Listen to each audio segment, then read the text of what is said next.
Otherwise, is it sounding okay? Yeah, your audio is fantastic. I'm actually surprised at how good the quality is. It's my fancy microphone, isn't it?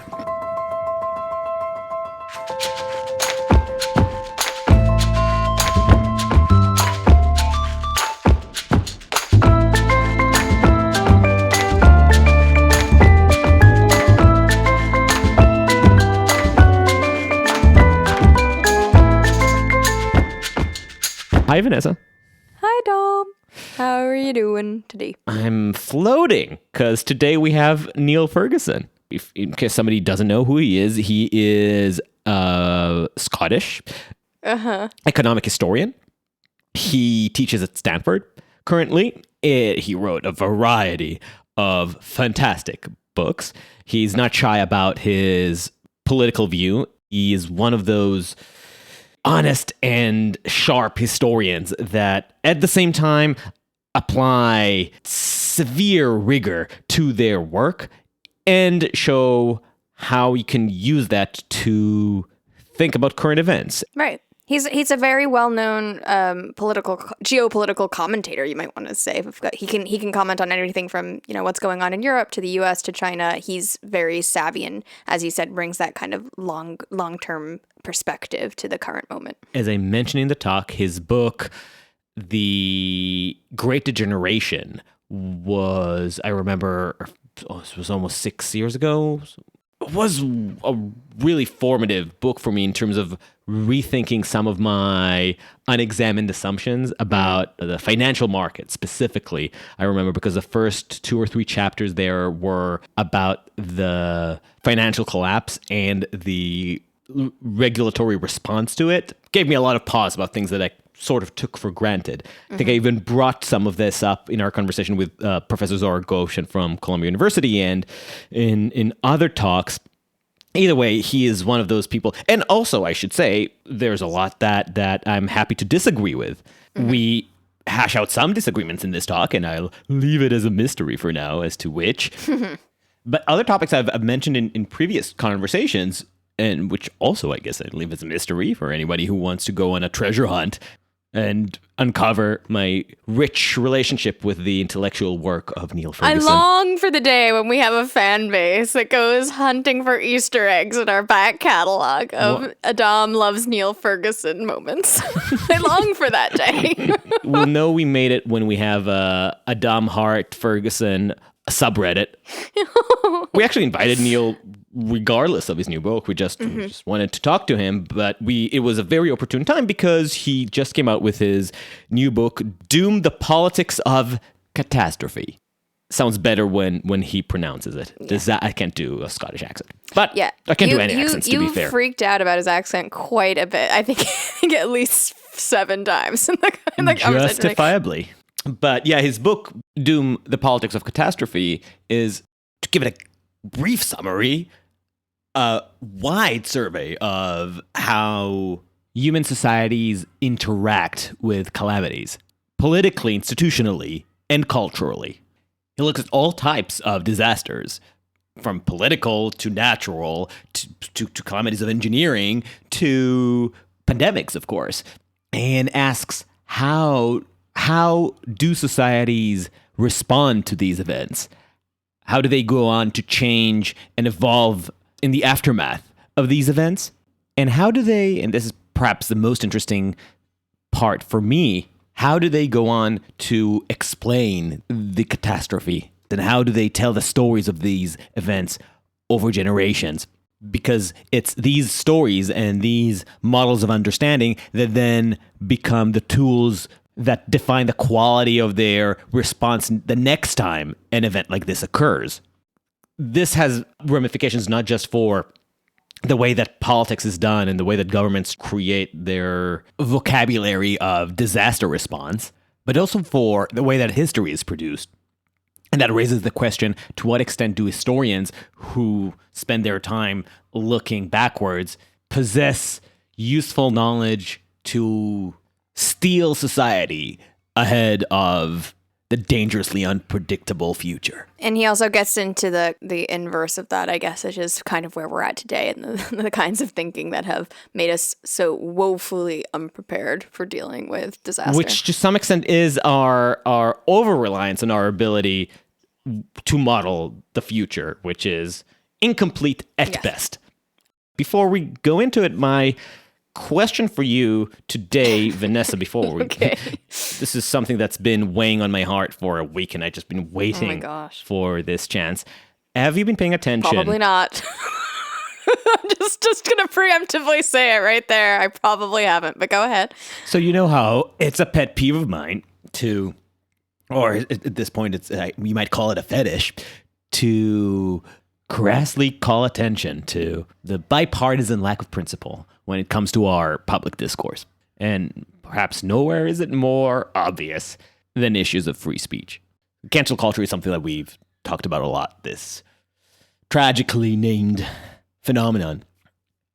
And it's been a point that I've been hitting like a freaking broken record, how sad it is that it's become something that the right gets to pretend to own just because of the sorry state of the mainstream left right now, that people on the right get to claim themselves the protagonists and defenders of free speech, which sometimes is true. But I was always, should not be something that is divided between the parties. This is something that in a normal world, I would think the left would be very clear-sided on. And then this week, as I guess you haven't heard, a young journalist called Emily Wilder, who was recently hired by the AP, was the target of a turd-finding expedition by right-wing outlets who would usually decry the horrors of cancel culture. And what they found were a number of tweets from her past where she expressed a very lefty agenda, very critical of Israel, and specifically called the late Republican donor and infamous Jew Sheldon Adelson a mole rat. And in response, the AP fired her because she was seen as a liability that would make their coverage of the Israeli-Palestine conflict seem biased. I suspect this was also influenced by the context of the Associated Press offices being brought down in Gaza by Israel, but we're not going to get into that. The bottom line is that this is stupid. Obviously, she should not have been fired. Her tweets, though I revile them, and I don't particularly respect a lot of the opinions that she expressed in them, obviously should not be cause for firing her. And what's egregious about the way this conversation is happening right now is how willing everybody, or not everybody, but how willing are so many public commentators to show how completely wanting in principle they all are. So people who get paid to write daily about the scourge of cancel culture, which they're correct about, suddenly pile on this girl. I mean, because I guess if you can't beat them, join them. Yeah, but also whenever you have a situation where you have an injustice done to you, the natural instinct is to eventually return that injustice. I mean, it's not very common that people turn the other cheek, you know? Sure, I understand the human impulse. It makes them morally defunct. But then, almost more gallingly, people in left-leaning mainstream outlets, some of the biggest names, who have spent years telling us how cancel culture isn't really a thing, and certainly not something that we should worry about. You know, they like saying, well, they have certain cliches. Like one of them is, if you can't stand behind what you're saying, then that's your problem. Then you shouldn't have said it. Or the First Amendment doesn't give you a right to a job at the AP or wherever you got fired from. Suddenly, these same people are up in arms, had a come to Jesus moment. And for a week, those same outlets published story after story, opinion after opinion piece pointing at this event and saying, this is a chilling moment in journalistic history. This is a dangerous precedent. This is repressive of freedom of the press, which it is. They're right. But this is not new. This is a symptom of the same thing, a weakened industry that is more than willing to throw journalists under the bus. And it's not just journalists, it's people in all over corporate America that are willing to throw their employees under the bus because of opinions they have expressed in some circumstance or other, if these opinions seem to be a liability to them. This is what we're talking about. Of course it is repressive to freedom of speech and freedom of the press. Of course this is terrible. Of course Emily Wilder shouldn't have been fired. But suddenly you notice it? And it's not as if in all these stories condemning the firing of Emily, they show humility in admitting, we were wrong. We were wrong to dismiss it as a problem. No, if anything, they try to make the incoherent argument that this is the real cancel culture. So we've that thing that those people have been talking about for months and years was just a total canard. Just look at how hypocritical the right has been about free speech, which again, many people on the right have been. But this Emily's firing, say the outraged journalists on the left, this is the real thing. This is real cancel culture. No, either we're facing an institutional crisis in terms of what people feel free to express publicly without incurring professional retaliation, or we're not. The truth is that of course we are. Everybody knows we are, especially if they happen to work in journalism. But people are just happy to stay blind to it as long as it's working in their favor. Oh, it's so infuriating. I'm imagining the film that they're going to make in 5 years' time, and she's the protagonist of the film. It's like a very, I don't know, I could see it. I could see it all coming together on the... Oh, I'm sure somebody is already... penning the screenplay. Somebody's already optioning the right to her life story. Mm-hmm. Her Joan of Arc moment. Yep. How quickly you went from floating in the clouds to riding around in the mud. Yeah, there's so much that I repress. You should put on Neil again so you can go back floating in the clouds. Absolutely, this is what I'm going to do. I'm just going to add some nice new age music in the background and listen to him. You could turn this interview podcast into a meditation tape that you listen to before bed. It would be perfect. This is how we monetize the podcast, Vanessa. With that, follow us on uncertain.substack.com. Share it around. It was so helpful when you folks share our episodes. It's nice to hear from you every once in a while, and it's nice to see our episodes getting shared. So keep on doing it. Share it with your friends and enemies. And if you're feeling extra kind, please give us a 5-star review on Apple Podcast. That's super helpful as well. And with that, to Neil. Niall Ferguson. I will always get it wrong. Is it Neil or Niall? You asked a crucial question about my name. The most crucial I'll ask today. And it is important because the world divides between the people who say Neil, which is right, and the people who say Niall, which is wrong.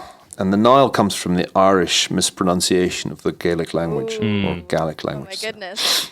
Throwing down. So it's got to be Neil. It's got to be Neil. Otherwise, I've spent my whole life correcting people, but it got worse because of famous people calling themselves Niall, and didn't used to have that problem. But then all these Irish people started becoming pop singers and the like, and. So Neil, please. So there's a whole idea creep. Yeah. Adam is not Adam or anything like that. It actually is. It actually is. It's Adam. So you've had the same problem all my life. Yeah. So I asked because my wife is Ayan, and she has the 2 A's in the second syllable. So Adam. Yep, it is Adam. Oh, I never thought that the Adam actually will get people to... It's my mom decided on it, thinking that it will make the Anglophone world pronounce it correctly, but I thought she's wrong. But, I guess it works for Ayan. It works for me. Adam it is. Neil, thank you so much for joining us. I've been a fan since you converted me to the wonders of social clubs in the Great Degeneration. It's an argument that I never thought I would encounter in a history book, but it was surprisingly persuasive. It almost made me seek one to join until I realized that I cannot afford that little luxury of social connectivity. I wanted to ask you just one more question before we actually get into the meat of it. You are the Neil mentioned by Norman Stone in his intro to Atlantic and its enemies, right? Because he has like a little aside there, mentions a star student. And I was just reading it this summer, and I was like, I assume that there aren't, I don't know any other Niall Ferguson historians. Yeah, Norman was my doctoral advisor at Oxford many years ago. One of two who had a fierce rivalry. And so I was frequently in Norman's company from, let's think, the mid-1980s until his untimely death in 2019. Wow. It's a nice connection. Well, he was a wonderful man, in many ways a Byronic figure, but brilliant as he was wayward. The range of knowledge was always just dazzling, and a conversation with Norman had this quality of a run through a university library, but a run that became increasingly inebriated usually. What's your do you feel any direct influences that still afflict you today? Oh yes, absolutely. Norman was a very big influence because Norman steered me away from all kinds of cul-de-sacs. When you're starting out as an historian, you've got to decide what to write your first book about, which is essentially your dissertation. And that choice of topics hugely consequential. And Norman was great at shooting down dud ideas. For example, I had at one point the notion of writing my dissertation about satirical literature in fin de siècle Vienna, which would have involved reading the entire run of Karl Kraus's magazine Die Fackel. And Norman said in his inimitable way, "You won't be able to translate the jokes." And that was true. And Norman's other advice was, "You should therefore do something involving number crunching." Number crunching was Norman's code for economic history. So I took his advice, and I thought, I'll crunch the biggest possible numbers. I'll write about the German hyperinflation. And that was a very important Norman steer. But Norman was influential in a whole range of ways because he was one of a small number of conservative or at least radically anti-left academics who encouraged the Thatcherite students in those heady days in the 1980s. He was right on the Cold War and pro-Thatcher, and so he was an influence not only in scholarly terms but also an influence in my kind of political development back in the 1980s. And I miss him because there aren't people like that really anymore. We don't make them like that. And he was tremendously erudite in a way that was just always a joy to be part of. You couldn't come away from a night with Norman without a whole range of reading suggestions. And that's part of what I miss, those bibulous nights, which were bibulous and bibliographical in equal measure. And without relitigating the Thatcherite debate, I really would recommend to any listener who's been slightly triggered by this to read at the very least The Atlantic and Its Enemies, and then decide to what extent they find his position persuasive. So he veered you towards economic history, because that's actually the first thing I wanted to properly ask you. And also, can you explain it to us laymen? Right. How is an economic historian different from a historian? Norman's scholarly contribution included a remarkable book on the First World War, the Eastern Front, which is an absolutely magisterial work that still has not been surpassed, I think. And what's good about it is this sure way in which he weaves together the military aspects and the underlying economic problem of Russia's economy in the First World War. I think I'm the kind of economic historian who tries to do that. In other words, I am not exclusively writing about growth or financial markets. For me, the interesting thing as for Norman is the connection between the economic history and history more broadly, including political and geopolitical history.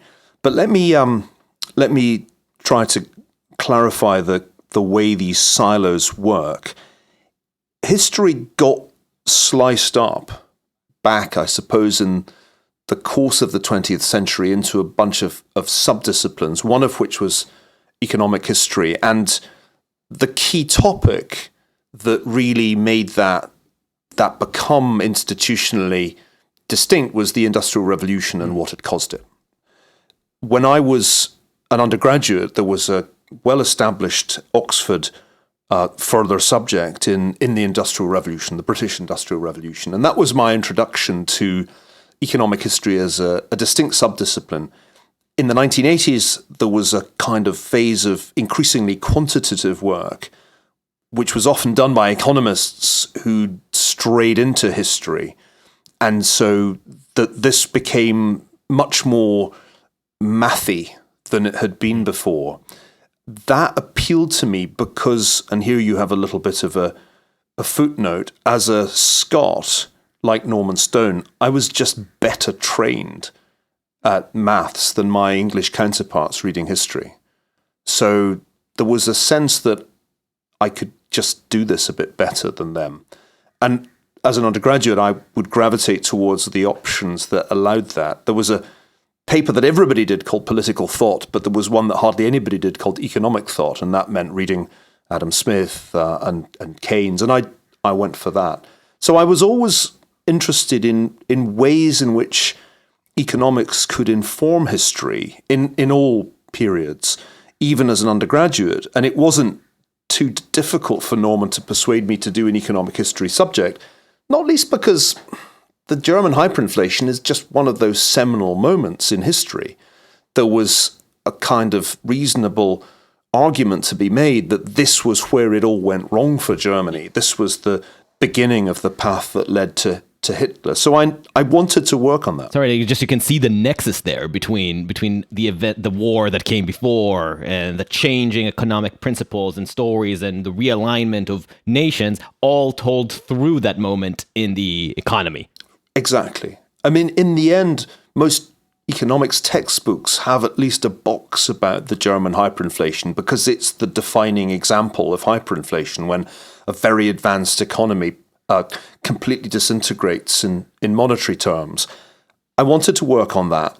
Once I realized that was the direction to go, and it seemed like one of the big economic history topics, but what appealed to me about it was that it connected not just to more economics, but it connected into all that went wrong in the Weimar Republic. And that meant not just the political failure of German democracy, but also the wider crisis of German culture that made National Socialism viable as a highly toxic but contagious political ideology. So there was always in my mind a way of connecting the economic history I was doing to history more broadly, and that kept happening in my work. I was, for example, just to kind of throw out another, I was fascinated by the evolution of the bond market as an institution and wanted to try to make it more of an actor in history. You may remember James Carville's famous joke about reincarnation back during the Clinton administration, that if there was reincarnation, he didn't want to come back as the Pope or the Queen of England, but as the bond market, because that really was what ruled. And I was working after my first project on the history of the Rothschild banks or family, and there was this extraordinary story there about how the bond market evolved and how governments in the course of the 19th century became increasingly reliant on the ability to borrow money by selling bonds. And the Rothschilds had really been key market makers in that area. What interested me there was, again, the connection between the complex business of how financial markets work when you're selling a government bond to the political realm. Because clearly, if you're the principal market maker for government bonds, you are politically powerful, and the Rothschilds certainly were. The book was a 2-volume history of that story. So I'm somebody who's interested, as you rightly said, Adam, in the nexus between economics and everything else. And I think any historian of the modern period has to have at least some understanding of macroeconomics and financial markets. Otherwise, you're really missing a lot of what's driving change. The two examples that you gave us, the Rothschilds and the hyperinflation, the German hyperinflation, the collapse of the Weimar Republic, the beginning of the collapse of the Weimar Republic, both touch on themes that are developed and further explored in your new book, Doom, which we're going to talk about in a minute. The hyperinflation speaks to societal implosion, and the Rothschilds speaks to questions about network, because the Rothschild success was the story of how people, through various types of connections, including kin relations, were able to secure a network that was reliable enough to allow for the continental-wide accumulation and transfer of wealth. So those two ideas come into play in an interesting way in your book, and hopefully we'll get to that very soon. But first, just to introduce your book, Doom, the Politics of Catastrophe. It seems to be a very pandemic-inspired book, but has so much more heft than merely the current moment. So to get into it, what's so unique and interesting in your book, to my understanding, is that it works on two levels. Like, first, you kind of examine the history of disasters, of calamities, natural and societal, and ask what were the causes, and from the individual to the systemic level, and what were the cultural, social, historical, economic impacts. But then you also ask to what were the errors that we as either historians or as people trying to look back and make sense of the future have made in misreading or misinterpreting or misrepresenting the causes and impacts of those disasters. So I'd like to start looking into those two levels, the history of disasters and the historiography of disasters. But first, just to make sure, do you disagree with my introduction in some way? I think that's right. The idea of the book predated the pandemic, and it was in my mind to write something about disasters as well as about visions of disaster.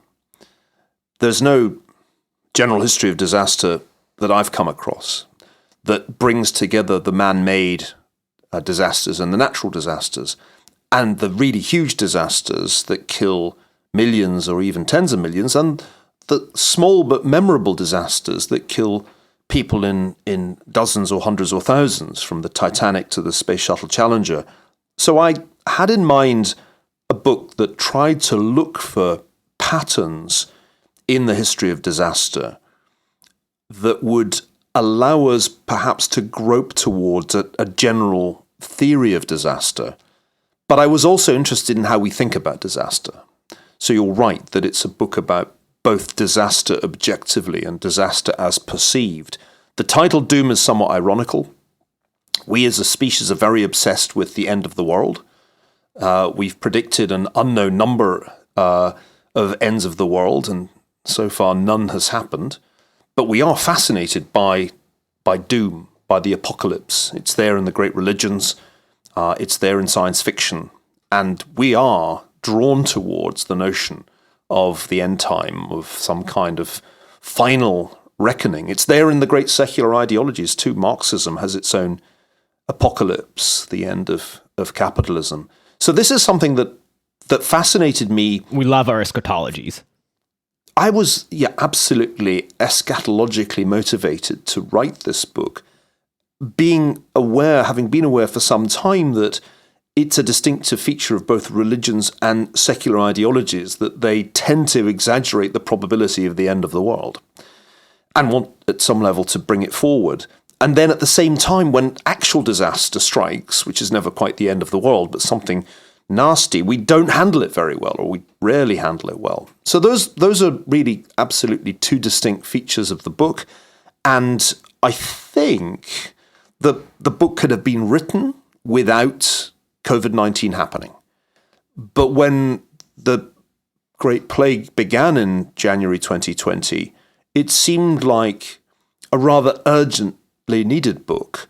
And so I thought, well, I'll write it. I'll put something in the later chapters about what's happening in 2020, well aware that it would be overtaken by events, because I think it's urgently needed that we think differently about disaster, or we're just going to keep making the kind of mistakes that many countries made last year. So that's the point of writing the book now, rather than sort of doing the usual professor of history thing and waiting 10 years until the final death certificate with COVID on it.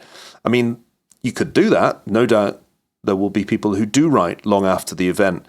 But I don't feel like that's the right way at this point. I'm so sure that we're thinking about disaster the wrong way that I wanted to get the book written even before the pandemic was over. Yeah, I mean, one of the things I think you do in the book is that you discuss how there's different scopes of calamities, which I think is kind of a clarifying way of entering into this conversation. So, because oftentimes every single disaster that we confront, it feels like the end of the world, but it hasn't been yet. So would you mind explaining the different categories of calamities that you outline in the book? Well, there's quite a wide range of disasters. You could obviously talk about pandemics. Those have been the biggest disasters. I don't think there are many disasters in recorded history to match the Black Death, which could have killed around a third of all humans living at that time. We can't really be sure, but certainly a lot more people than COVID will have killed relative to the world population. But then there are others that don't get quite as much attention because we haven't had really big ones for a while. There hasn't been a really big volcanic eruption for over 200 years. The last one was Tambora in 1815, big enough actually to alter the climate. And I'm interested in those geological disasters too. Then there are the ones that don't quite have so much reach, that are more localized. Earthquakes, for example, massive fires, floods and droughts. And you're thinking, well, this is a sort of biblical list of natural calamities. But Amartya Sen made the point many years ago that famine is not, in fact, a natural disaster, and that what really determines mass starvation in the case of famine is politics. And I had the great kind of epiphany that couldn't only be true of famines, or at least it ought not to be. Why not apply that insight to all the different forms of disaster? So the theme of the book, The Politics of Catastrophe, is that all disasters are at some level political, but some clearly more than others. A war is decided by, started by people and fought by people against people, mostly men, and that feels like a different kind of disaster from a pandemic. The argument of the book is that they're not that different, actually, when you're in the midst of one, and that the outbreak of World War I was quite a lot like the beginning of the COVID pandemic. So I very deliberately mixed together the oranges and lemons, or apples and pears, or whatever you call it, all the different types of disaster, and then add in some smaller scale disasters that have nevertheless been very resonant, like the sinking of the Titanic, showing that, firstly, disasters are not normally distributed. They do not follow a bell curve distribution like human height or automobile accidents. There are a few mega disasters that kill staggeringly large numbers of people, world wars, Black Death, that kind of thing.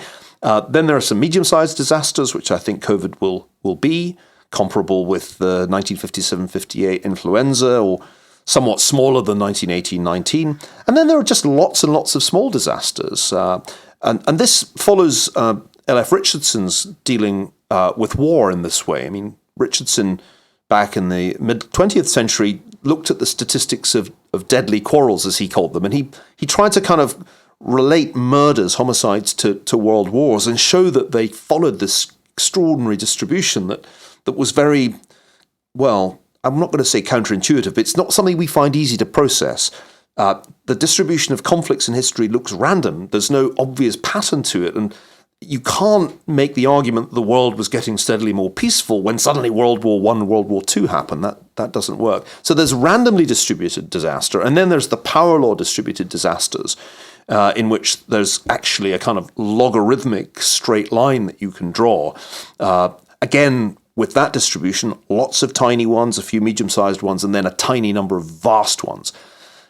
That's a long-winded answer to your question, but the point I'm trying to make is that that's what disaster looks like when you kind of graph it. And we as a species aren't very good at thinking about that, because it maybe is just more intelligible to us to think of history as being a bit more like life for us as individuals. Obviously, we all as individuals face the disaster of death, but we approach it mostly through this rather predictable life cycle. We're young, then we have a sort of a peak of our lives. You're both at that, and then we wane, like me, and finally fall apart and die. That's what most people nowadays go through.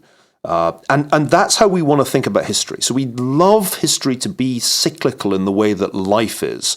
And part of what I do in the book is say, sorry, it's not. It can't be, because these disasters keep happening and they're not remotely cyclical in their incidence. They're totally unpredictable. I can't tell you the probability of the next huge earthquake on the San Andreas Fault. I cannot tell you the probability of the next world war. I just can tell you that they could happen. And when they happen, all bets will be off, locally in the case of the earthquake and globally in the case of the war. So you see, Vanessa, this is the problem with having guests that are too radio ready. They just charge through all the topics and... But wait. But no, but I have a follow-up. No, I have 17 follow-up questions. But like it seems almost... I mean, it does feel like it should be inherently logical, going from your earlier statement that all disasters, whether they be of natural disaster, are actually in effect man-made disasters, because it is the way that we confront these natural disasters that is going to have more impact on the actual outcomes, right?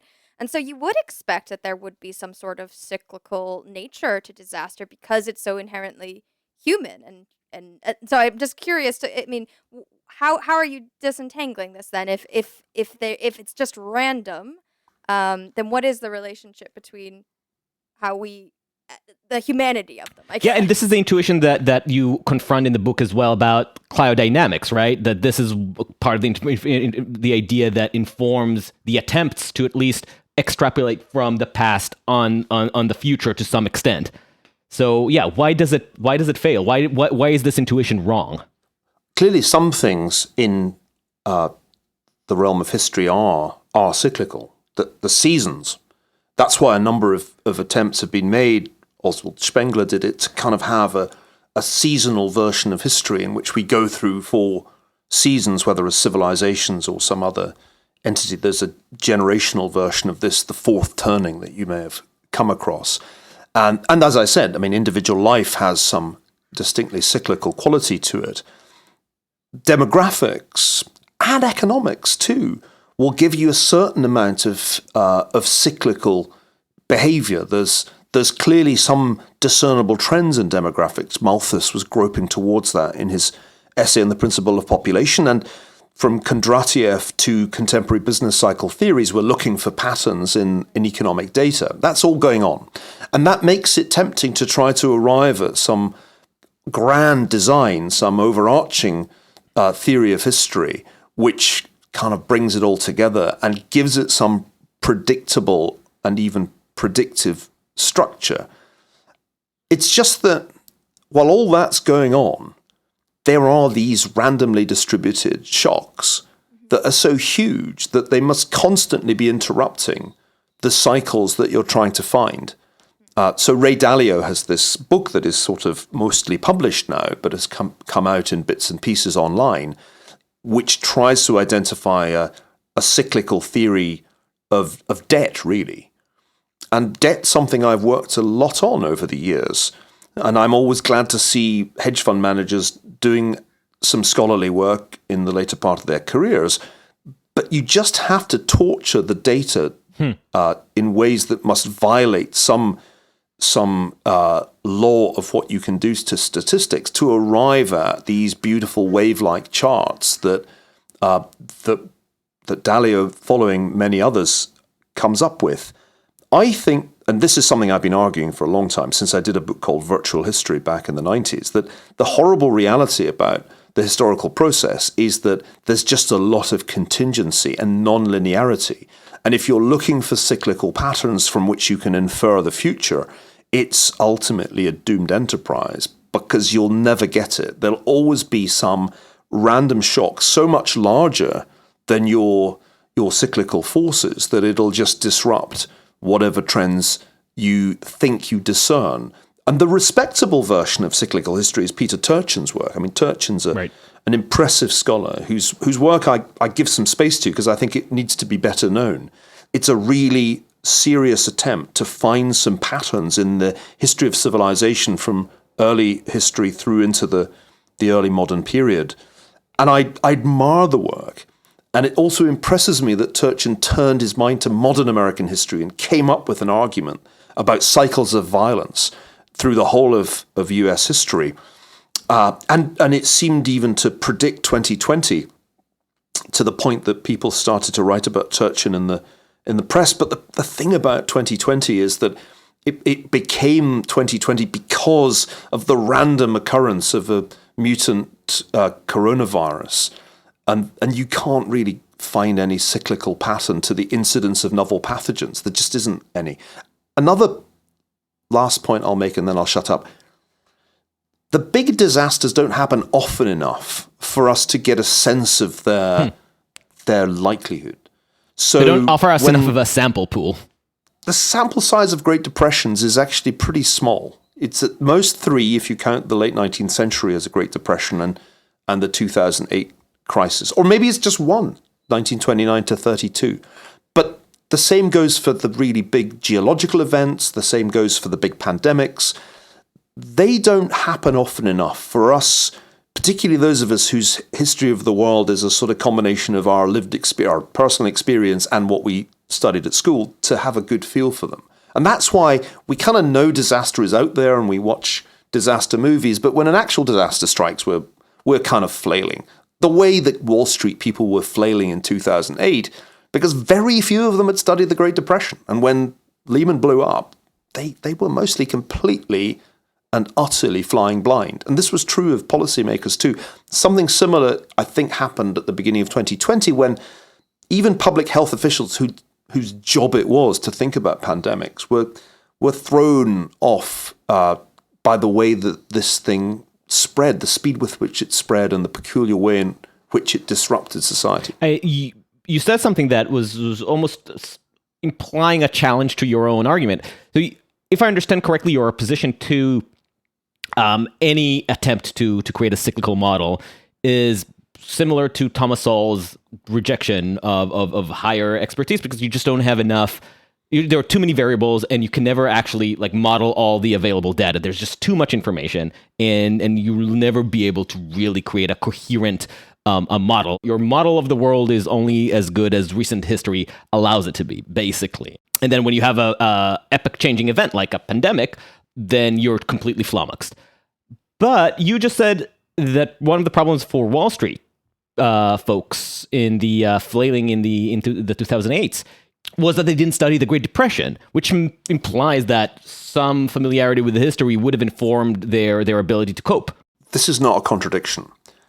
The historical process is too complex to model. But if you know some history, then you can at least get a feel for what these disasters are like, particularly in the first inning. It's not that you can predict them. The key is to be very quick when they begin. And so what history allows you to do, as the great Oxford philosopher of history, R.G. Collingwood, said, is to see the tigers in the grass. Collingwood said that when you study history, you become a little bit like an expert woodsman. You're kind of very good at spotting the tigers in the grass that the travelers you're escorting won't see. And that, I think, is right. The application of history cannot be a model building exercise, but rather a way of thinking about the present that is nuanced by and educated by the past. Not that you can predict the next pandemic, but you know when one is beginning before the non-historian. And it's the same with financial crises. I could just tell from late 2006 that we were heading into the territory of a financial crisis. I couldn't have told you the week that Lehman would blow up, but I remember writing a bunch of columns back then about what was going on in real estate in the US and why the banks were excessively leveraged, all that stuff. It's not that you're giving yourself predictive power in the way that those who build models are seeking to give at least a range of scenarios. It's more that you're trying to attune yourself to historical patterns so that you're alert to the onset of disaster. Because I think, just to take the example of last year, that those who relied on models and who were trying to use models didn't do as well as those people who, in countries like Taiwan and South Korea, were just generally paranoid and just ready for something bad to come out of China as a default position. The speed with which the South Koreans and the Taiwanese reacted is in marked contrast to the slowness of our response, except that on paper, the US was very well prepared for a pandemic. It ranked at the top of a 2019 survey of public health preparedness. So I'm trying to tease out of this case and many other cases the seeming paradox that you can in fact be very well prepared for the wrong disaster, and that can encumber your response. Whereas general paranoia and readiness, alertness, is the state of mind to cultivate. In the end, as Doom shows, there are just so many different forms that disaster can take that you're in danger if you focus too closely on one scenario that you find really interesting. And that's what we do at the moment. We focus on climate change, which we have a model for, which is the Intergovernmental Panel on Climate Change model. And we are spending a great deal of time discussing that scenario, which I don't say we should disregard. On the contrary, it's one of the disaster forms we should worry about, but it's only one. And if we spend all of our time, as was happening at Davos at the World Economic Forum back in January 2020, talking about that one disaster, we could be completely myopic about the other disasters, including the one that was already underway in January 2020. The way you described your intuition during ahead of the financial crisis, it still sounds like there is some, if not prediction, but there is some ability to forecast, like a meteorologist that can see wind patterns moving in a certain direction, and you can say that this might build into a hurricane in the next X amount of time. A, is that accurate? And B, if true, then that brings out the book warnings, which you do also mention in Doom, the question of like, how do you sift through all the doomsayers to determine who's a legitimate Cassandra and who's a false prophet? Well, weather's a good example, actually, because we've got a lot better at weather forecasting in the recent past. And that's partly because of the recognition of meteorologists that the weather is a complex system. And you're not going to be able to predict the weather very far out with any accuracy, but you can at least pick up the beginnings of the hurricane. I give the example of Edward Lorenz's work on chaos, because that does seem to me to be what history is like. It's like the weather. It's a complex system. It's incredibly difficult to model, maybe impossible to model, because of all the non-linearities and the periodic outlier events when the system can go critical. So this is the right way to think about history. It's much more like the weather than it is like the Fed's model of the economy. And if that's the case, then we won't be able to say with any great confidence what's going to happen 10 years from now. But we might actually pick up the next disaster a week from now. And those disasters are going to often not happen, which is why you can't fill your government with Cassandras, because there are just too many people predicting disaster. This is the flaw in the Richard Clark R.P. Eddy book, which looks interestingly at a whole range of disaster, but concludes that in each case a Cassandra was ignored if only the Cassandra had been heard, and therefore we need to have Cassandras in every government agency. And we need to have a model to understand, to sift through which Cassandras are the real thing. And even then, it's going to be pretty hit and miss. I think it's better to think more broadly about this weather-like characteristic of history, and to see that your task as whether you're running a government agency or corporation, your task is not actually elaborate preparedness for a finite number of scenarios. Your task is actually rapid response. It's. Let me bring you back to the financial crisis for a moment.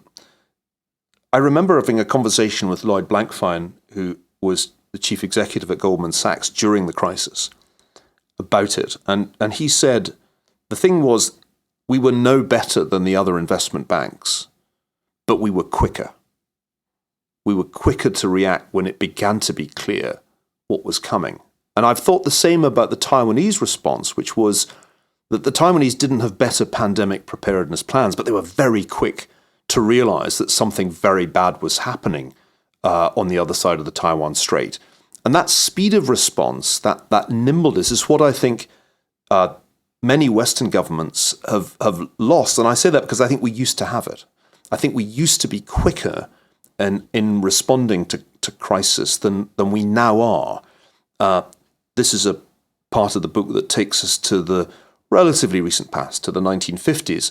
My sense is that the federal government of the 1950s, which was, of course, in large measure staffed by people who'd fought World War II, was a quicker, nimbler operation than the federal government of 2020, and not only in the domain of public health. So that's another of the broader arguments of the book, that we don't need to be this bad at managing a disaster, but we've really got quite bad at it. And if you think about the last, let's say, 20 years, from 9/11 through Katrina, through the financial crisis to 2020, it's not exactly a brilliantly impressive list of managed disasters. So that's an important point, which I'm fascinated by, because I sense that there is something different about the way 1957 plays out in the US compared with 2020. I got very, very excited by the story of 1957. Let's drill into this a bit. And what's your diagnosis for this political sclerosis that slowed down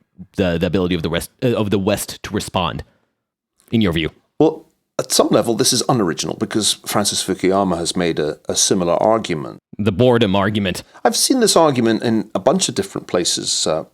Mark Andreessen makes it the kludgocracy term, which is ugly but somehow covers it. A lot of us have come to the same conclusion that there is sclerosis, to use your term. And this goes back to work that Mansur Olson did many years ago, the argument being that over time, a good setup, a good constitution, a good department will get worse because of certain pathologies of bureaucracy. I wrote about this problem in a book called The Great Degeneration 10 years ago, and I think it's proved to be right, that the administrative state that evolved in the United States, really from the 1970s, when more and more things began to be delegated to government agencies by Congress because it was easier than dealing with the problems through the legislature, we've developed a very unwieldy bureaucracy, which has certain, I think, deformations of procedure.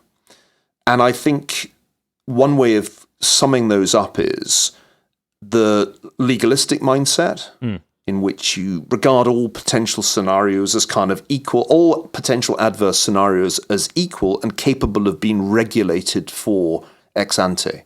So this produces very copious regulations, pages and pages for every contingency. The problem is that this is pseudo-preparation. So your ass is covered, but it doesn't actually work. Is the problem a legalistic mindset, or is the problem, I don't want to call it progressive because this is a loaded term, but basically the idea that we can patch ex ante for problems? Is it the cultural trap that the West fell into, thinking that the state has the power and should have the power to approach long-lasting stability? It's almost the illusion of historicism, as if the state has constantly progressed in one direction towards being able to eliminate all scarcity and fix all wants and prevent all disasters. So to me, this, as much as, or even more than the pervasive legalistic mindset, is the reason we've started viewing disasters as something that our government should be able to prevent entirely rather than be prepared for. Clearly, there's a significant difference between, let's say, the way the US government works and the European governments. I think the US law school mentality is a little different from, let's say, the German bureaucratic mindset, or the way that the French elite thinks about problems if they've been educated as inarch. It's different. But it seems like we arrive at somewhat similar points. And they're not, I think, necessarily progressive in your sense of the term, in the American sense of the term, which a European might call social democratic. Exactly, and this is what I would call historicism, which the idea that we are moving towards a more enlightened, conscious state of being, which also means that our government is more capable and more competent. Yes, and it should be said that the media play a part here, because whenever anything bad happens, there is a style of writing about it which says something should have been done. This could all have been avoided if Trump hadn't been an imbecile. That kind of writing. So and this over time has produced a curious dynamic where the public is conditioned to think that disasters should be averted, and if they're not averted, then somebody's head has to roll. The bureaucracy is obviously quite eager not to have its head roll, and the politicians feel the same way, and so you end up with something that was very brilliantly satirized in the British sitcom Yes Minister. Something must be done. This is something. Let's do it. And so I think you've got a pathology where there's a kind of feedback loop between the public, the media is the channel, and the response in the bureaucracy and with the elected officials is, we need to cover our asses with a 36-page pandemic preparedness plan, and it needs to cover all bases so that if this thing happens, then we can show that we had a plan. There's a moment, for me, a key moment in the recent past when the Undersecretary for Preparedness, Robert Kadlec, gives a lecture in Texas just after the administration's produced yet another pandemic plan. These pandemic plans would fill an office. And he says, if we don't actually have an effective insurance policy against pandemic, we'll be SOL if one happens. And I didn't know what SOL stood for. So shout out to Philip Zelliker, who drew my attention to this lecture, and I listened to the whole thing. And there is the guy who's in charge of pandemic preparedness admitting that the preparedness is going to be useless. That's an interesting moment for me. I'll give you another example of this from Richard Feynman's book about the Space Shuttle Challenger blowing up, where, initially the press wanted to blame Reagan for pressing for an expedited launch because he wanted to put it in the State of the Union. That story fell apart. What really happened, as Feynman shows, was that the NASA engineers knew there was a 1 in 100 chance that the thing would blow up because of fuel leaks. But the NASA bureaucrats turned that into 1 in 100,000 because they really didn't want to admit how big the risk was to the people writing the checks for the space shuttle program. And I love the moment in Feynman's account where one of the engineers says, well, I kept trying to tell them it was 1 in 100, but I could never get a meeting with Mr. Kingsbury. And Mr. Kingsbury is this to me, Zelig-like figure who is everywhere in history, the guy in middle management who's really the point of failure. I think there are lots and lots of moments in history where the point of failure is kind of there, not at the top. And I think we've got to confront this pathology of our way of dealing with risk, because it's there in every domain. There were lots and lots of regulations about bank capital adequacy in 2007. In fact, the Basel Accords had got longer over time and more detailed and more prescriptive.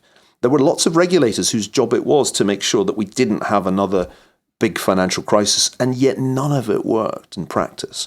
So I think we've got this curious and complex pathology, which I started to write about in The Great Degeneration, and which is there in Doom, where there's some strange and ultimately dysfunctional relationship between public expectations, media coverage, bureaucratic response, and how elected officials think. And it leads us to pseudo-preparedness.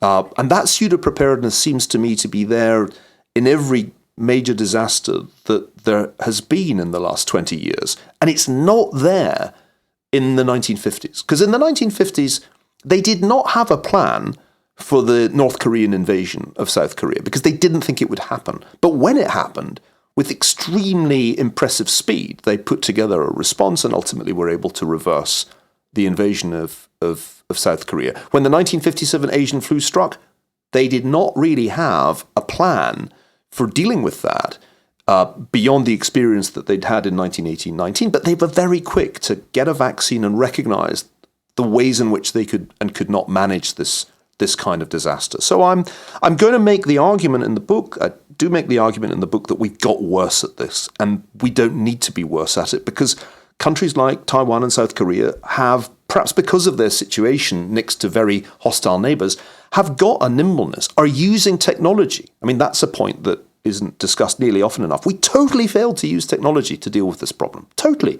It's not like we don't have it. We just didn't use it. I wanted to ask you, I mean, how do you feel like this connects to our earlier part of the conversation when we're talking about a lack of historical thinking? Because I'm thinking about, when the pandemic hit, and I think a lot of people were very drawn to history, right? Like, I was reading a lot about 1918. I wanted to feel some sort of connection to some other generations that had come through a similar kind of situation and how they dealt with it. But from what you were talking about earlier, I think you were suggesting that in reality, what we need is a kind of more ingrained historical thinking that accompanies us so that we see those tigers in the grass, right? But we're prepared when we see those like warning signs before something like a pandemic is coming. And so that to me suggests that our capacity for historical thinking has kind of atrophied, which also seems like it might be related to like some sort of inverse relationship with this like legalistic bureaucratic mindset as opposed to a historical way of perceiving the world. And I was wondering if that rings true to you in some way. I think it's problematic that we have a rather limited number of historical analogies at our disposal in contemporary discourse. Do you have more than one? Well, it's always the 1930s. It's always the 1930s. And it's certainly always the 1930s politically. And then if you can't find it in the 1930s, you look for the nearest available disaster. And 1918-19 was kind of close. But it's always the mid-20th century, isn't it? Because that's the history that somehow we find rhetorically powerful. And that has been true for a long time. I mean, the 1930s were a baleful presence in decision-making in the 1950s and the 1960s, and it carries on. Also, and this criticism comes from a person who started his career on writing about the 1920s, preceding the 1930s. It is a very appealing period, very tempting. It's tempting because we are sufficiently familiar with the bad guys and the good guys to be able to make a speech, or at least a paragraph of a speech, work. But the truth is that our time is nothing like the mid-20th century. It is so different that if you went back in a time machine to the 1930s, you'd just be reeling at the sheer difference. And I tried to argue in my last book, The Square and the Tower, that we just need to forget about the freaking mid-20th century and look at times that are more like our own, technologically. I think the period after the printing press hits Europe, from the 16th, 17th century, towards the end of the 18th century, that's a lot more like our time, because the printing press has this disruptive effect in the way that the internet has had a hugely disruptive effect on the public sphere. And that's a more helpful analogy to me than, Donald Trump is Hitler, which is the sort of least interesting and least helpful analogy of recent times. This I think is important, because when you ask how should we use history, I'd say how should we apply history? It's very, very important to have a broad range of analogies available and not just those mid-20th century cliches. It's also important that we should avoid teaching history as a kind of morality tale, which is increasingly how it's done in universities and schools, that slavery is wicked and civil rights is good, and that is history. Because ultimately, to go back through the past ticking the dead off for being racists is a totally, I think, unproductive activity. In fact, it's the opposite of what I was taught to do, because all we're doing is judging the past with our own contemporary values, rather than trying to understand theirs better. So I do think that in order to get back to Collingwood's approach to history, which he sets out brilliantly in his autobiography, published just on the eve of World War II, we need to teach history in a different way. We need to teach more broadly. I think not only students in universities, but school kids should get a sense of the broad sweep of world history. And in that broad sweep, we should constantly be encouraging them to see the world as people in the past saw it, and not to condescend to those people by saying, you really were a shocking racist. And if we think more in those terms, allowing people to see human history with its great sweep of pandemics and revolutions, religious upheavals, I think we get better pattern recognition. And it's the lack of pattern recognition that I think has come to bedevil decision makers. As I said, I think the American legal education creates a completely dreadful mentality for policy making. This is a point Kissinger makes in his early career. And I'm in the midst of writing a biography of Kissinger, so let me throw this in. Kissinger observes that if you're trying to make a strategy or a foreign policy, you need to connect everything together and have some sense of its interdependence. But if you're trained as a lawyer, you take everything on a case-by-case basis.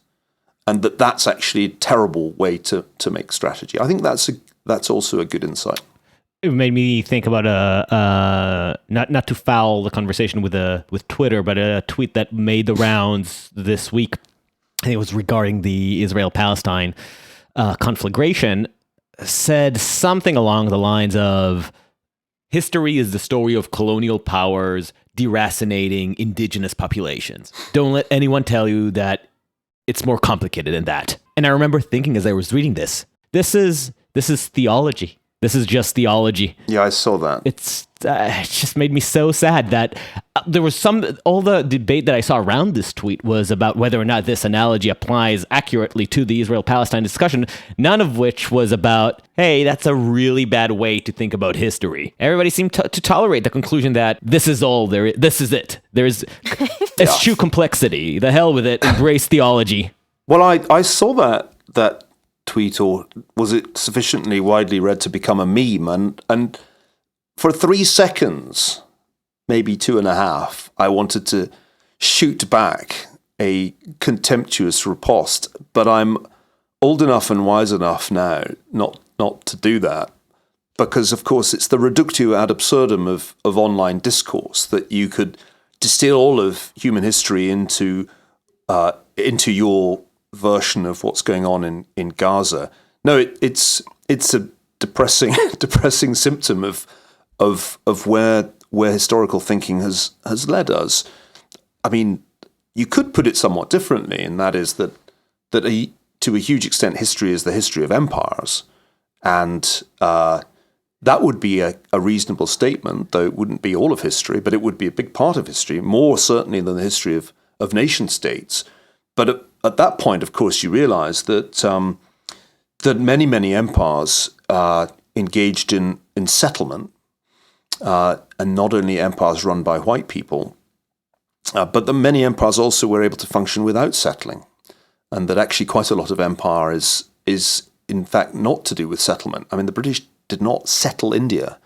They ran it without really that many people being there from the British Isles. So I regard these oversimplifications as yes, a disease of which they pretend to be the cure. Which takes me to the point that I wanted to get to earlier, which is your discussion about networks, because you wrote the Square and the Tower, and which found a whole thesis about the power of networks, and you've touched it in Doom as well. And I remember mentioning to you in an email about how here in the household would get into conversations about which book affected us more, The Square and the Tower, and for me it was The Great Degeneration. And I will say as an aside that The Great Degeneration really is one of those books that plucked me from where I was, I think, politically before, in terms of not exactly politically, but more in terms of what I valued in terms of analysis, and reprioritized some of my own thinking. So I'm greatly indebted to that book.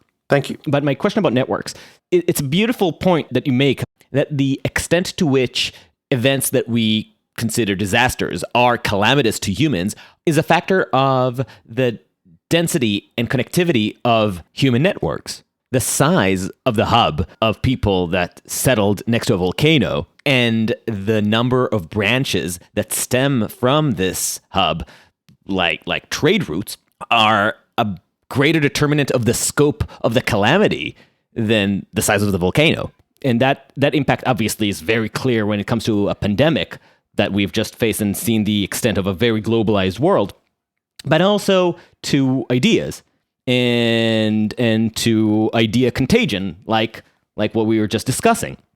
And I'm wondering if you have any thought in terms of how to make networks more resilient to disasters, both intellectual and physical. It's a great question. I became obsessed with networks before I understood them. So a lot of my early work is in fact about networks, and we discussed earlier the network of Jewish financiers, which had the Rothschild family at its as one of its key hubs. I did a lot of work on imperial networks when I was studying the British Empire, but I didn't really understand how they worked. And it wasn't until I got down to business researching the Square and the Tower that I educated myself about network science and understood that you can't really talk about networks in history until you have some understanding of network structure. You have to have read some Barabasi to understand what a scale-free network looks like, and you have to know the difference between a node and an edge. And it was great. I loved studying that stuff and educating myself. It put my earlier work in a new light. I realized I could have done it much better.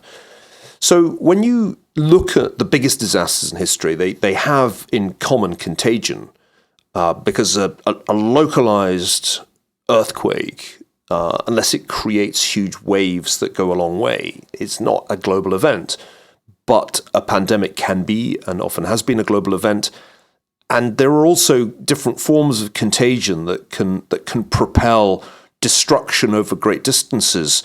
And that's an interesting point that I labored maybe in The Square and the Tower, that contagions of ideology, of the mind, can be enormously destructive. The Russian Revolution's interesting because the idea of Bolshevism goes viral in ways that for a time threaten a global upheaval. So when you ask the question, how can we make networks more resilient? I think it's both resilience to biological contagion and to ideological contagion that we're talking about. And the answer in each case can be put as simply as circuit breakers. If you are confronted with a novel pathogen which is certainly contagious and you don't really know how lethal it is, then the sooner you can circuit break, the sooner you can stop its spread from the initially affected area, the better. This was Larry Brilliant's point many years ago when he said the key in a new pandemic is early detection, early action. And I think we know that we were bad at this because we were really slow to do anything about long-haul travel, even after it was obvious that there was something very wrong in Wuhan. Nothing really was done to limit long-haul flights until January the 23rd. And even after that, we've continued to be extraordinarily lax about travel from areas affected with new variants. It's still the case. So I think the answer is, in some ways, an obvious one. It was one that struck people in the Middle Ages who didn't understand at all what was going on with the Black Death. They did understand that disrupting communications was a good idea. So that's an old, tried and tested way of dealing with a biological contagion. And I think there's relevance here to the contagions of the mind. In The Square and the Tower, I concluded that we had a fundamental problem in the public sphere, that the internet, having been highly decentralized in its original design, to become highly centralized with the rise of the network platforms, and the network platforms were incentivized by their business model, namely selling ads, to promote fake news and extreme views. And we know that Facebook, for example, had groups that were super spreaders for bad ideas, like anti-vax ideas. They knew that, they were well aware of it, and they did very little about it. And that's been well covered by Kevin Roos and others whose beat this is. So we have a puzzle, and that is that we've got a public sphere now dominated by entities that have the perfect catch-22 setup. They can be tech platforms when they promote harmful content, not publishers, but they're publishers when they do censorship. And this is catch-22 for our time.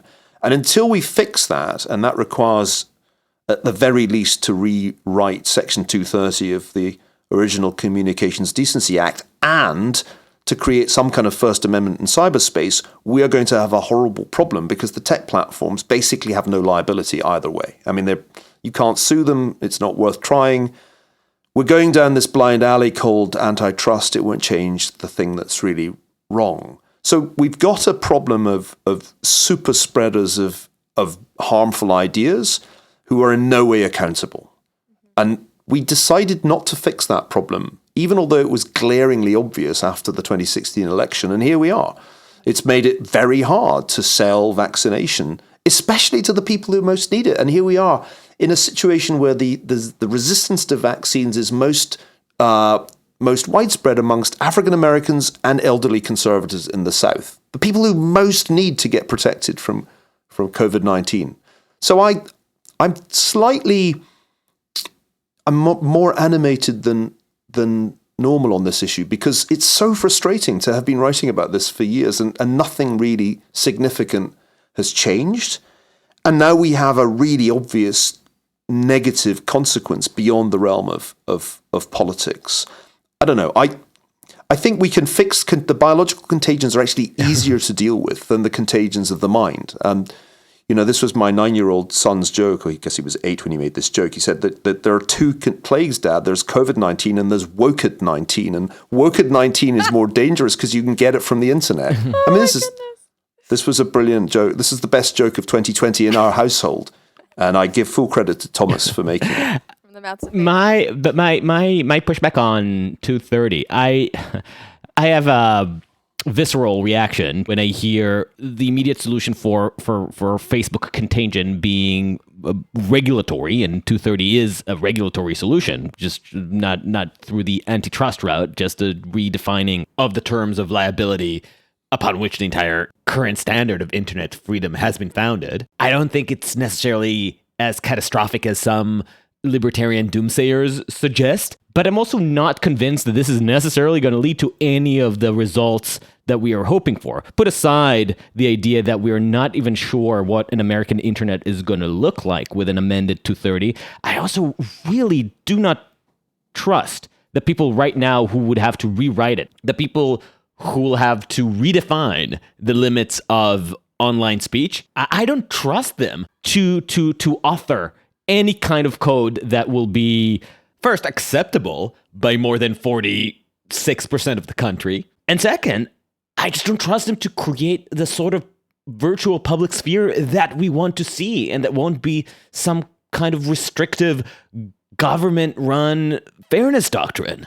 So I'm very discomforted, but feel free to allay my concerns. Well, as I said, it's only part of the solution. You can minimally tweak it to make it less broad in its scope. At the moment, it does kind of give a license to the tech companies to engage in arbitrary political censorship according to their own whims. I think that's become clear.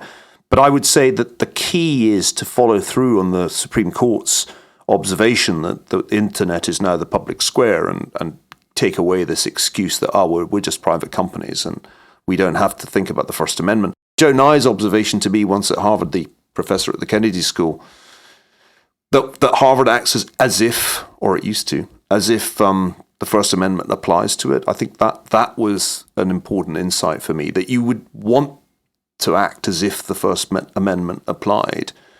But I think it's enormously tricky, and I'm a free speech fundamentalist and libertarian too. The last thing we want is to have some new and more powerful or existing but more powerful regulatory agency making these calls. My view is that we want this to be settled in the courts, and the problem is that at the moment, under the current legislation, these big tech companies are basically unsuable. And that's what needs to change. You need to increase their liability. But this, to come back to your original question, reveals the great difficulty of dealing with a networked world when the network has become scale-free in the way that it has, with these enormous concentrations of influencers and super spreaders on a relatively small number of platforms. We actually are better able to contain the spread of a novel pathogen than we are to contain the spread of a dangerous meme. And nobody has a great answer to that problem. My view is that at the very least we need to recognize that we've created the conditions for our own version of the 30 Years' War, where what are in effect religions, because I think wokeism is a religion and QAnon, it's a cult. These two non-rational frameworks of thinking then ultimately escalate their conflict to the point of violence. It started in the printed tracts of the Reformation, but ultimately produced the 30 Years' War. I worry that we actually can end up generating our own war of religion. And that's much harder to stop happening. I agree. It's not like there's a quick fix for this, but I don't think doing nothing is at all the answer. I mean, that's not a sustainable. We are not in a sustainable place at the moment in what we have. No, 100% agree. I just don't see 230 in the same way that back in 2016 when Democrats were pushing for the restraint of Facebook because clearly Facebook gave Trump the election at the time. That was the story. I felt that was a stupid solution to a real problem. And I think now conversations around Section 230, I feel like this is an abdication from the conservative side of some of the ideas that they held only 5 years ago or 3 years ago when it comes to the sanctification of First Amendment rights for corporations, which also imply the right of editorial process. Not to mention, it completely ignores what used to be a conservative insight that if you bring in government to handle content moderation, the results will be suboptimal. And if you want to stretch my intuition on this, I would definitely say that events like Amazon removing Parlay from its servers, that certainly crosses a line that needs to be addressed. But Twitter and Facebook banning Trump, that's, I don't like it. It's to their shame that they still have Ayatollah Khamenei on after kicking Trump, but that's their moral cross to bear. At the very least, I think we could all agree that the words "or otherwise objectionable" should be deleted. Yes. Everybody should agree on that, because that's just absurdly broad. If you say that providers of an interactive computer service shall be held liable on account of any action voluntarily taken in good faith to restrict access to or availability of material that the provider or user considers to be obscene, lewd, lascivious, filthy, excessively violent, harassing, maybe get rid of harassing too, but the otherwise objectionable thing just has created an open door for systematic political skewing, and it can't be a sane world in which the President of the United States, while still in office, can be entirely removed from most of the public square, obviously not all of it. Yeah. I mean, I think this is a problem that we've decided once again to shelve because for Democrats, it's worked in their favor this time, so everything is awesome. We know how that particular story ends historically. Right. I mean, ultimately, getting to a place in which we have a reasonable rules of the road for free speech was not easy. And if one thinks over the battles for press freedom in the Western world, that was a slog, and it was kind of many a bitterly contested case that got us to a place of relative freedom of speech. I think we've gone off in a much worse direction from the minute that we decided that tech platforms were not really publishers. We'll have to disagree on this for now. I will not bore my audience with who knows my views on this. I do think that the platforms, as they are right now, pose a serious problem in terms of the model for information spreading. And to sound like a cantankerous old dunce, I think it's rotting our brains. But the rot is not going to be fixed if we have a more equitable representation of conservative views on Twitter. I don't think it will just create a more noisome rot. No, I don't think there's any way of achieving that. I just want it to be easier to sue the tech companies. I just want them to have really massive legal bills for what they publish that's harmful and what they censor that they shouldn't. And if you can just make the lawyers chip away at their vast profits, we'll be moving in the right direction without increasing the power of government. The key thing is to reduce the power of the big tech companies, which reached an insane zenith in January, and we should all be much more concerned about what happened then than we seem to be. I think that's an interesting distinction that's worth just highlighting, that your concern is more about reducing their power than creating a government-based solution. I think this is clarifying to me. I still disagree, but I find it a very helpful clarification. Do you have a few more minutes for one more question? Absolutely. I wanted to ask a question too. Okay, yeah, no. 2 questions. I can keep you here all night. This is just hearing your mellifluous voice is just such a joy. Oh, shucks. Okay. I wanted to ask you a question about uncertainty because name of our podcast, Uncertain Things. This is the pit that we like to run around in. So I guess one of the things I wanted to ask you is that, I mean, I think we would probably all agree that we are at a moment and age of a lot of uncertainty. Actually, before you even ask the question, I'm going to read the quote from the book. Your opening line in the book is, "Never in our lifetimes, it seems, has there been..." I love that it seems, just like hedging your, it seems. "Never in our lifetimes, it seems, has there been greater uncertainty about the future and greater ignorance about the past." And pretty much sums up the credo for our podcast, which is leads up to Vanessa's question. Right. Well, I guess one of the things I wanted to ask you is that, I mean, to what extent is it a good or bad thing to be a society in a time of uncertainty? Because I can imagine there are advantages and disadvantages to being in a certain time, as well as to being in an uncertain time. And so I kind of wanted to get your take on, what are there, we can kind of all gather the negatives, but surely there might be some positives as well of being in an uncertain society in an uncertain moment. Started that with just explaining how you would define uncertain times and certain times, or times of certainty. Well, the "it seems" is the clue, because, in fact, we've got much more certainty than most people in history. Vastly more, in the sense that we made enormous advances in our scientific understanding of most of the threats that we face. So that was the "it seems." But I think there is this perception, what terrible uncertainty we live under.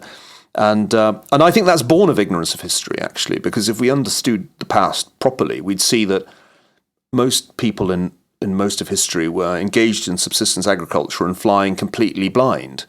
I think we need to embrace the uncertainty. And later on in the book, I say, look, the problem is that disasters do not belong in the realm of risk, but in the realm of uncertainty, as Frank Knight and Keynes defined it. These are things to which we cannot ex ante attach probabilities. And the problem that our age has is it craves certainty in the realm of uncertainty. And this then leads to the dangerous ideologies, the terrible simplifiers that exist on both the left and the right. Because uncertainty is just not nice to live with. So wouldn't it be better to have an ideology that took out the uncertainty and give us a great certainty that in fact everything is white supremacy or everything is a conspiracy to prevent Trump's re-election? So I'm a passionate believer that we need to live with uncertainty and understand that it's a much larger part of our lives than we're comfortable with. That the domain of uncertainty is probably greater than the domain of calculable risk. We can't therefore have insurance policies against all the uncertainties. That's just not available to us. So no, I'm a massive believer in embracing the uncertainty. And the only way to, I think, get away from this sense of, oh, it's such an uncertain world, oh, it's such a terrible time, is look at history and look at what it was like, even for my grandfather, to suddenly be told, oh, we're having a war over Belgium. If you haven't got anything better planned, come to the Western Front, it'll be great. I mean, uncertainty, I'll tell you uncertainty. My grandfather's life was one frickin' uncertainty after another from the age of 17. Thank you very much for your service. Now we're going to have a catastrophic recession because the war's over. Off he goes in search of his fortune in of all places, Ecuador. Lands back in Glasgow just in time for the Great Depression. And it just keeps coming at him all his life. Smoking from early adulthood, of course, pays the price. But again, for reasons he couldn't know when he started smoking. So we actually have much more certainty than our grandparents or even our parents, I suspect. And yet we tell ourselves, oh, the unbearable uncertainty of living in 2021. I love the fact that you call your podcast what you call it and that you're described as, is it jaded journalists? Yep. A Dom's turn of phrase, yes. Is that by you or by Apple? But as somebody who's at least partly a jaded journalist, I mean, jaded journalists of the world unite. You have nothing to lose but your certainty. New tagline. We're going to sample this little clip and use it as our ad, and just nobody needs to know that this is you speaking and not me. Just they'll be slightly disappointed by the Israeli accent instead of wonderful Scottish. The last question was going to be about just this tiny topic of China, but I'm just going to smuggle in a 1.5 question just before, just to make sure, just because of recent events. I wonder if you have any brief comment that you want to make about the Israeli-Palestine conflict, just to get yourself in trouble before we move to China. Oh boy. No, there's nothing that can be said in a tweet about that. That's for sure.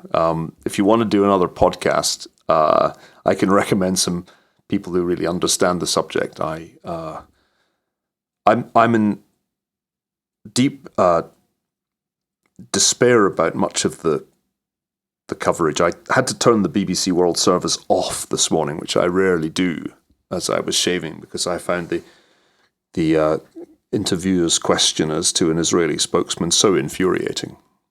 And please spare me the new iteration which I see Ilan Omar has run with of Palestinian Lives Matter.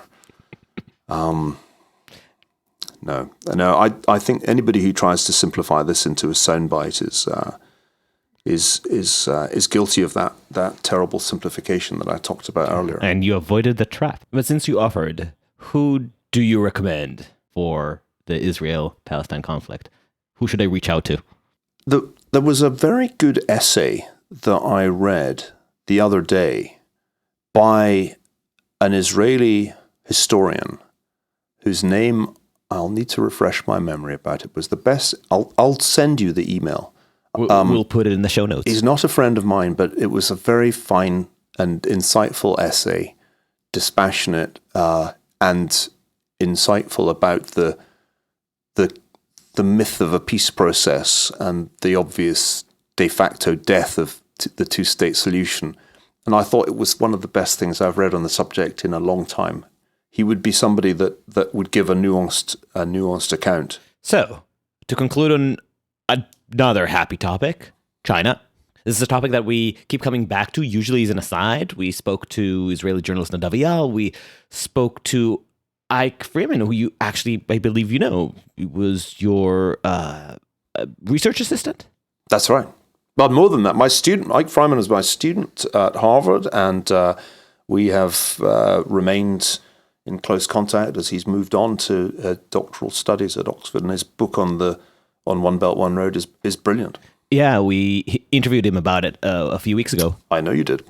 A theme that has recurred is the fact that if we are heading towards Cold War II, which we shamelessly used it in the headline for that episode, despite Ike resisting the comparison, clearly well trained in the art of resisting oversimplistic analogies. He said, like, this is something that at the very least he can say most countries would try to avoid. Nobody's interested in a new Cold War, Europe least of all. But if we are heading towards a conflict, then Europe is probably going to sit this one out. And so the ramifications of that are fascinating to me. And I know that economic history is your field, but I suspect that we've discussed at length the economic incentives involved with Ike. So I want to ask you more on the cultural thinking. So assuming that you agree with this impression that China is going to stay out of this one, that Nadav's and Ike's assessments are true, is there any meaning to the idea of the West, not geographically, but as an idea of a block of nations that stand for liberalism, human rights, free markets, democracy, free speech, civil liberties? Put aside the very legitimate skepticism as to what extent that was ever really the case, but narratively, a PR tool, as a marketing idea, without having a highly motivated bloc that at least we can tell ourselves stands for these things, are we losing something? I don't think it's necessarily the case that Europe will be non-aligned in Cold War II. By the way, I think Cold War II has been going for some time, and so do the Chinese. But we are, as in the first Cold War, taking some time to realize that it's begun. That lethargy. So I'm much more, I'm unequivocal about this. We're in Cold War II, and I think the Europeans will Your student is more nuanced than you. Well, I taught him well. The first thing I teach my students is it's okay to disagree with me. Indeed, you'll do better if you do. But my view is that we're in Cold War II, and I think that Europe will be forced out of non-alignment by the realities of the Chinese challenge, and that is already happening. And that post-Merkel, even a Green Party-led Germany will in fact be tougher on China than Germany has been. The other point to make, though, is that ultimately the term West is going to be hard to apply when the Second Cold War is essentially a trans-Pacific affair. And what really will matter is the United States' relationships with India, with Japan, with Australia, with Taiwan. Europe will not be non-aligned, but it will not be the central battlefield of a potential hot war. The battlefield of a hot war will be on the other side of the world. So the Western ideals, if I can borrow your phraseology, are actually alive and well in Asia and Australasia. The Australians, I think, were quicker than we were to recognize that under Xi Jinping, China had switched back to totalitarian mode and was engaged in a series of aggressive moves, influence operations, as well as cyber warfare. They certainly, I think, share a good number of the fundamental values related to liberty that you were talking about. And when you go to Taiwan, it's impressive how committed they are to democracy, the rule of law, and individual freedom. So I think the values at issue in Cold War II are very similar to the values, the ideological issues of Cold War I, but the geography is going to be completely different. If we get to keep the values, I'm very happy to jettison the phrase "the West," which I think has outlived its usefulness already. Yes. I think so too. Historically, it had a very clear and distinct meaning in Cold War One, but it's now going to become a more and more cumbersome term that will probably confuse us about the nature of Cold War Two, which, you know, is going to be much more about Taiwan than Berlin, let's face it. Right.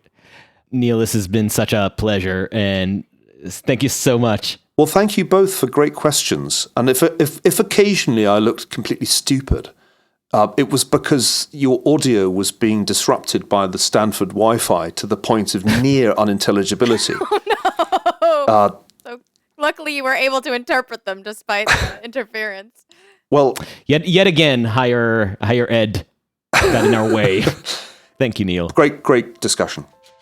Thank you for listening to Uncertain Things. Follow us on uncertain.substack.com or wherever you get your podcasts. We are Uncertain Pod on the Twitters and Instagram. Come and argue with us. Share us with your friends and enemies. And if you're feeling generous, give us a 5-star review on Apple Podcasts. Until next time, stay sane. Would you mind finishing the count so we can sync the sound later? Okay. So 1, 2, 3. 4, 5, 6. 7, 8, 9. Perfect. Thank you. That was the trick question, right? It's like, that's going to be the headline. Yeah. It'll turn out that 789 is a white supremacy code, like that hand gesture, and I'll be outed. It was all just a caper to get you cancelled. Again. Yeah. 789 is the signal to storm the Capitol, and I just didn't know. And I'll be like, no, I had no idea. I just thought it was like numbers. Ha ha ha. A likely story, Ferguson. Resign at once. I'm surprised you were so quick to oblige. Just soft I am. Just an easy mark. Oh well.